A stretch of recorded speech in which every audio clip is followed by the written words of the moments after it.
Latar belakang mengenali kasus KKN Soeharto merupakan periode penting dalam sejarah Indonesia, memiliki latar belakang kompleks. Era Soeharto atau dikenal sebagai Orde Baru dimulai dengan surat perintah 11 Maret 1966 Super Semar. Orde Baru berlangsung selama 32 tahun dari 1966 hingga 1988. Era ini ditandai dengan perubahan drastis dalam kebijakan pemerintah. Salah satu ciri khas Orde Baru adalah praktik korupsi, kolusi, dan nepotisme KKN. Praktik KKN yang merajalela memiliki dampak buruk yang signifikan terhadap negara dan rakyat. Sistem politik yang tidak demokrasi dan lemahnya pengawasan semakin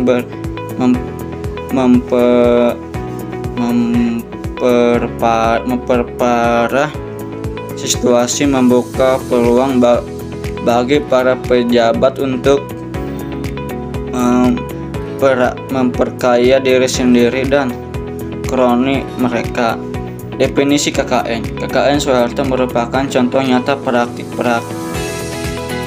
buruk dalam pemerintahannya. Secara sederhana, KKN dapat diartikan sebagai satu korupsi,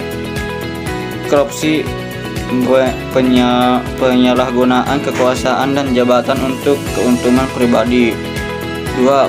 Kolusi. Kolusi adalah persekolahan antara pejabat dengan pihak yang mencapai keuntungan kelompok dan memperbaiki kepentingan umum. 3. Nepotisme. Nepotisme adalah memberikan jabatan dan keuntungan kepada keluarga, kerabat, DSB, dan perhatian kualifikasi dan kompetensi. Bukti KKN Soeharto. Bukti-bukti menunjukkan bahwa KKN Soeharto bukan hanya isu kecil. Beberapa di antaranya adalah: 1. Keluarga cendana. Keluarga Soeharto memiliki kekayaan yang luar biasa dari berbagai bisnis, banyak pendapat, izin usaha, dan akses ke sumber daya alam yang tidak diberikan kepada orang lain. Jelas contoh nepotisme. 1. Perusahaan milik negara. Perusahaan milik negara seperti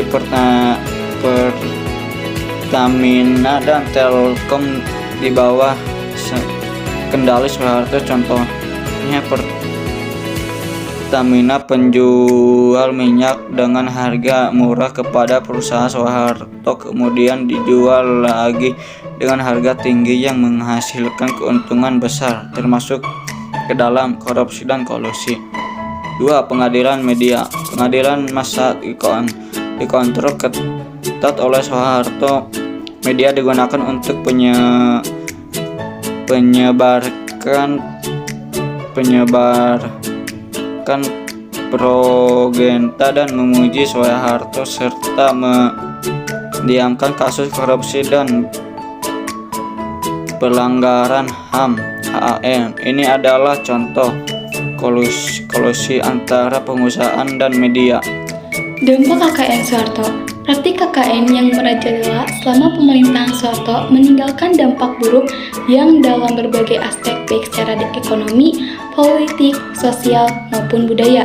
Berikut adalah beberapa dampak utama KKN Soeharto. Ekonomi. 1. Kerugian keuangan negara. 2. Kesenjangan sosial. 3. Hambatan pembangunan. Politik. 1. Lemahnya demokrasi. 2. Ketergantungan pada kekuasaan. 3. Ketidakpercayaan terhadap lembaga negara. Sosial. 1. Kerusakan moral. 2. Ketidakadilan sosial. 3. Munculnya konflik sosial. budaya. 1. Hilangnya nilai-nilai luhur. 2. Munculnya budaya koruptif. 3. Merosotnya moral bangsa. Dampak lainnya: 1. Krisis ekonomi 1997. 2. Kehilangan kepercayaan dunia internasional. Upaya penuntasan kasus KKN Soeharto bisa dibilang seperti membersihkan kotoran yang sudah mengering dan menempel erat. Ada banyak kendala, tapi beberapa upaya yang dilakukan adalah tim reformasi hukum yang bertugas menyelidiki kasus KKN Soeharto berusaha melacak aset-aset yang disembunyikan, menyelidiki kasus korupsi, dan lainnya yang terjadi selama rezim Soeharto. Mekanisme hukum. Terdapat beberapa mekanisme menuntaskan kasus KKN Soeharto seperti 1. Pengadilan Tipikor. 2. Komisi Pemberantasan Korupsi atau KPK.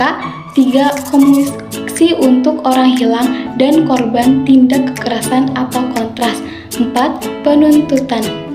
Kesimpulan tentang kasus KKN Soeharto adalah kasus KKN Soeharto mencerminkan praktik korupsi, kolusi, dan nepotisme yang sistematis selama pemerintahan Soeharto yang mengakibatkan kerugian besar bagi negara dan rakyat Indonesia.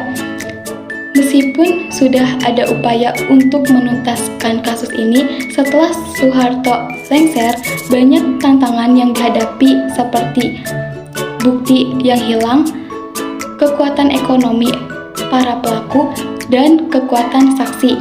Penuntasan kasus KKN Soeharto sangat penting untuk mencapai keadilan, memperbaiki sistem pemerintahan, dan mencegah terulangnya praktik korupsi di masa depan.